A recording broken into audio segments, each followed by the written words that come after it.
Hello, we're going to show you what our team of 2023 is, aren't we, Jon Mackenzie? Yes, we are. But our team of 2023 isn't just the best individual players in each position. No. Instead, what we're going to do is tell you a story of 2023 by picking all players that tell the story of the year. Yes, I think this is a really good way of doing a team of the year. Me too. Starting with the goalkeeper. Who's that, John? Well, our goalkeeper we've picked is Emi Martinez, who represents Aston Villa in our team of the year. Not Argentina, because the World Cup doesn't count. It finished in December, and we're doing the year, which starts in January, as you may. It still does. Yeah, and Aston Villa have had an incredible calendar year. I suspect they're pretty high up the table if you look at the table over the course of the calendar year. The question with Aston Villa now, Martinez sort of represents them as their the World Cup winning superstar goalie. They've got a really strong spine all the way through the team. No point going too much into it. But is it sustainable? Are they legit there? Because what I see underlying numbers, they're obviously playing very, very well towards the end of the year, but they are overperforming, and it's very hard to maintain that for the second half of the season. That's bait. You're going to get me in trouble with Aston Villa fans. But yeah, I think it's going to be fun to see what Aston Villa actually produce. I think we talked a lot whenever we talked about Villa about game state effects. So there's been lots of games where they've managed to get ahead and control games. The games that they've struggled with have been away games where they've actually conceded very early on. So there's about 4 games at the beginning of the season that they lost away from home where they conceded within the first 6 minutes. So I think the big question with Villa is whether or not they can keep on getting the positive game state effects. I think title challenge probably a bit too far out of reach for them, but certainly top 4 finish. Well, I'll say it. Yeah, you're saying it? Sure. Story of 2024 already. Yeah. Yes, well, but then, I mean, Martinez, though, deserving of his slot even without the need to slot Villa into this video. Yeah, and he's a really important player in their system. They play with a high line, as we know, and he plays as a sweeper keeper, and also incredible shot stopping too. Absolutely everything that Unai Emery wants in a goalkeeper. Our next player in our team of 2023 is someone who everyone else will have in their team. Dan Burn. Here he is. Lovely Dan Burn. He's very tall. Why have we put him in, John? Well, he is representing Newcastle That's right. United for us, and obviously they've had an incredible turn of events in the last calendar year as well. League Cup final. That's right. And they finished in the Champions League slots. Yes. Maybe didn't enjoy their Champions League campaign as much as they could, but I think the fans they still continue to challenge at the top of the table, continue to be a team to beat, and they've done it really, really quickly. They've turned things around. I also like how he represents what they're really good at, because for the first half of the year, I mean, they're still good now, obviously, they've scored a lot of goals. In fact, Newcastle, at the time of recording, have the highest XG of any team in the league. I didn't know that until this morning. Also, the way they got into the Champions League was by being amazing in defence, which is obviously what Byrne is particularly good at. But he also, I like it for this video, is that he sort of represents the elbow back sort of position that is very popular now. Yeah, we've seen times this season, often they're trying to get Kieran Trippier up on the right-hand side, but there's been games this season where they've just wanted to get the ball long and win the second ball. If you play Dan Burn high up the field, you can just play from the goalkeeper straight into him, and you can play a knockdown, and they can go from there and press and counter-press if they lose it. Newcastle really fun. Very much sort of early Klopp Liverpool vibes about Newcastle, and I think what I'm looking forward to seeing in the next few seasons is how they evolve from that style in the same way that Liverpool did as well to really stay in the top of the Premier League. Is our next player, left centre-back. Who's that, John? It's Lewis Dunk of Brighton, and Brighton have obviously had a really fun calendar year with Roberto De Zerbi coming in, taking over from Graham Potter and hitting the same sort of level that Brighton were hitting with Graham Potter, playing this really exciting style of play, which is all about baiting opponents forward, having centre-backs stand with the sole of their foot on the ball in order to draw players forwards, and then having these routes through those lines of pressure to get the ball down the field. So I think Lewis Dunk really epitomises the Brighton style, but also, as you're saying with Dan Burn, as a player who no one really expected to be a high volume passing centre-back, he's come into that system, and the system allows him to bring out the best in him. So, A reminder then that the players we're picking gives us an opportunity to talk about the stories of the year, not so much that they are the best individuals, although Dunk is good. What's your take on Brighton? Do you get a lot of people being like, Brighton dropping off now? What do you make of that? It's kind of difficult, because I think you'll get treated differently when you start being successful and teams start playing each differently. Also, everyone knows about the baiting press thing, so everyone knows how and when to stop, and if you press them really well, like the last game before we filmed this was against Arsenal, the way Brighton want to play is exactly what Arsenal are best at stopping doing, so therefore they come into trouble. But lots of teams are getting better at that now. I mean, like you've got Wolves with Gary O'Neill, who is very intent on doing pressing. Like everyone's doing things like this, Areola. So there'll be ways to stop them. Well, I think the solution to a lot of the problems that De Zerbi has is just get better players in each position, right? I think that's the funny thing, because a lot of people say, oh, well, this style is going to run up to a stop at some point. But I think the way that you improve it is you bring in better players, you move into a bigger club, and suddenly this stuff looks even more. But we already know you don't need superstars, you need Dan Burns and Lewis Dunks to be successful. Yeah, that's right. I think. Speaking of superstars. Oh yes. Oh. The superstar himself. Yeah. John Stones. He's doing a lap around the pitch. Woo! What a great boy he was.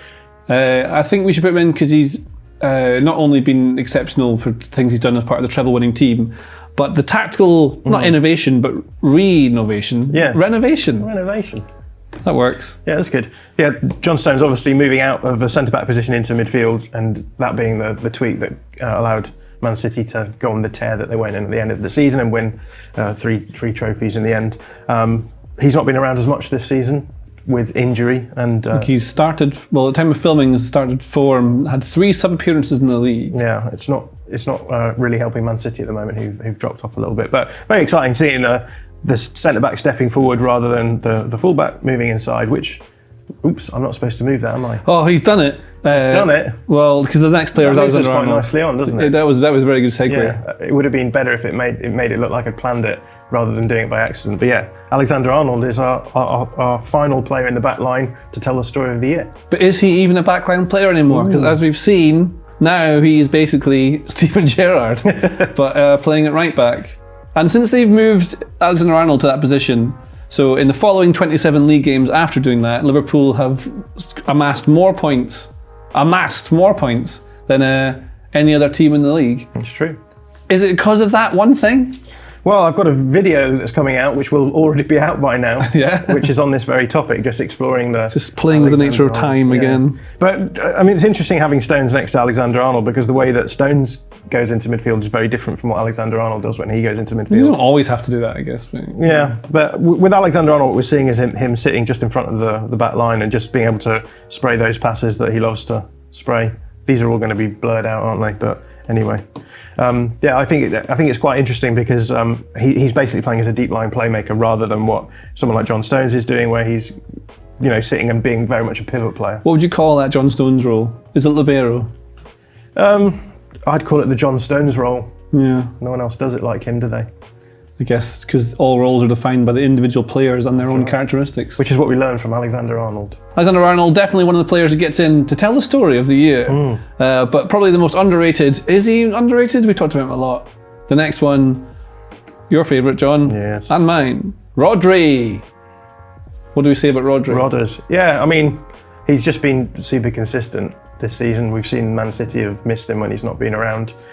Just a complete controller, both in and out of possession. This season, or more recently, we've seen him getting up the field, scoring important goals as well. And yeah, what an arc he's had, where he came in and people were not convinced by him, and he slowly just improved year on year until, yeah, he's got to a point now where I think he is the best player in that position. He scored the winner in the Champions League final, didn't he? He did, yeah. There we go. That's enough to get in, isn't it? That's a good narrative, isn't it? There we go. So all 2023, no World Cup.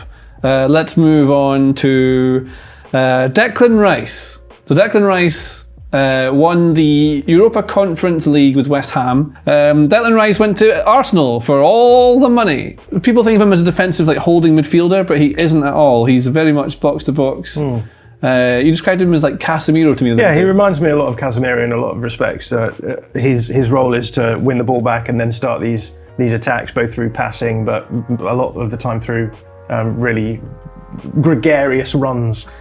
He did one of those against Brighton where he picks the ball up and ran all the way around and came through, nearly scored a goal. The best out of possession player in his position in the world for me by a country mile. Is that right? Yeah, I think so. No one comes close to him right now. Do you think that particularly is why Arteta would have wanted him so much, because of what you saw him doing out of possession? I think so, yeah. I think this is one of the interesting tactical stories of the season as well, of the year I should say, is that Arsenal last season falling away because of some out of possession concerns, defensive concerns, bringing in Declan Rice, bringing in Kai Havertz, and building a team who are really, really solid out of possession, comfortably the best team in the world for me out of possession in world football. And the big question, this going forward into the rest of this season, is going to be: is that going to be a play style that works well enough to win the league? Can you, overpower yourself defensively and maybe have questions about going forward? Is that going to be enough for them to get through and win the league? And at the moment, it's looking like that might be the case. No, I mentioned before that Rodri was the best player in his position probably in the world, but I paused when I said it because I remembered that there's another one who isn't the same position but is still also a midfielder technically. But is he a midfielder now because he plays basically up front for Real Madrid? Jude Bellingham! It's not just the Premier League, we've gone rogue. Here he is. And this is a fun story as well because Bellingham comes in and we expect Real Madrid to carry on playing their 4-3-3. What we actually see is more of a 4-4-2 shape with a diamond, with Bellingham just playing behind the two strikers, and actually just playing as pretty much as a box crashing attacking player, rather than what we've seen him doing in the past, which is, as we know, he can function in every phase of play down the field. He can play every single position in that, But it's so good in that because he's just an amazing individual player. It makes it's nice to have seen Ancelotti figure that out quickly, that he can just put him there and get more out of him. I think only certain managers or coaches would see the potential to do that rather than just thinking he is the best all-round midfielder, I can build around that. Yeah, I just think goal scoring is it's the most valuable thing to achieve on a football field. So if you have a player who can score goals, make them score goals. It's as simple as that. Well, perfect segue now into the other player who fits in our midfield. The other potential best midfielder in the world. Now, I think there's a case to be made. Now, this player is one of the leading scorers in the European Championship. Is that what it's called? That's what it's qualifying. The captain of one of the biggest teams in the entire world. Thoroughly underrated, I think, by many, many people for many a year. And that man, of course, is Scott McTominay, who makes it in to our team of the year. Now, need to stress again, the point of this is to tell the story of the year. And McTominay represents a lot of what's gone wrong and right at Man United in the last entire year. For example, they keep losing games. But now McTominay plays and he sometimes helps them win by scoring goals. He has become the new Marouane Fellaini in many respects. No. No disrespect to either of them. In position, I guess, but then he's very different. They're both box-crashing goal scorers, isn't it? Oh, but McTominay's got more of an engine than Fellaini, though, doesn't he? Not for you? Yeah, I think they're similar tactical roles, isn't it? Let's move on now to Erling Haaland. Here he is. We say Erling Haaland because that's how he says his name. Everyone else says Haaland. Well, not us, because we're pretentious and want to pronounce all the names the way that people say them. Now, I've written here, elite striker. Yep, I agree. That's my notes. Scores a lot of goals and has scored a lot of goals this calendar year. I believe 50. Well, there's one other player who's outscored them all. And we never even think about this guy. Do we? Do we think about this guy enough? I think about him. How often do you think about this guy? Regularly. I think about Harry Kane more than I think about the Roman Empire. Harry Kane, he scored 53 goals at current filming time. So there's obviously a couple more games you might get more for Bayern Munich. Now, I mean, obviously, what a great team we've created. It tells you the whole story. Kane leaves Tottenham. Suddenly Tottenham become amazing under Postecoglou. Would they be the same with Kane in the team? Probably, yes. Probably because he's really good. The best striker in the world alongside. But it wasn't as bad as people thought it was going to be, him leaving, for sure. Yeah. And then he's arrived at Bayern Munich and And how? He's arrived. He scored all their goals. And obviously Harry Kane plays a little bit deeper, so we'll put Haaland here and we can draw a really nice Christmas tree formation. And that's the other reason we made the team like this. That's the star at the top. Isn't that good? And look at all the baubles. Do you know, in context, so Kane scoring 53 so far this year, it sounds like an awful lot of goals for a human to do. What was the Messi season? Well, he scored over 60, was it, one season? No. Do you want to guess? One calendar year, was it more? It's in 2012. Do you know how many goals did Lionel Messi score? 70. You get one more guess. Am I lower? Still too low? You're still too low. 75. He scored 91 goals. What? 20. That's a lot of goals, isn't it? Yeah. Let's add Messi. So we talk about how good Bellingham and Kane and Haaland are, right? They're all amazing players. But you know who's the best? Still in 2023, the World Cup doesn't count. He's doing all the goals for Inter Miami now. It's got to be hard to carry that team. He almost got them to win a cup. No, and he didn't play in that final either. Yeah, there we go. See, that's what the Messi effect is. Messi equals good. And that is our team of 2023. But there's one more thing we should do. Pick a manager to manage these. Yes, I'm going to go with none other than Sean Dyche. Sean Dyche, Because he's taken Everton, who were putting up relegation form when he joined, to European form now. And that's, I think, quite remarkable, especially doing it in a way that no one thought Sean Dyche would do, which is by making them really dangerous in an attacking sense rather than in a defensive sense. I'm going to pick Pep Guardiola. Oh, yeah? Yeah. Heard of him. He won a treble. He did.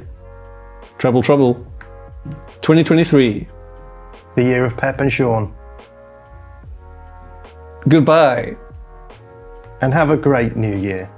If you like this video, please consider subscribing to the channel. The Athletic is home to some of the world's best sports journalists, including David Ornstein, Daniel Taylor, Ollie Kay, Amy Lawrence and Rafa Honigstein. With the latest transfer news and insight on every Premier League football story that matters, theathletic.com puts you inside football. And you can try it for free now for 30 days. See the link in the description.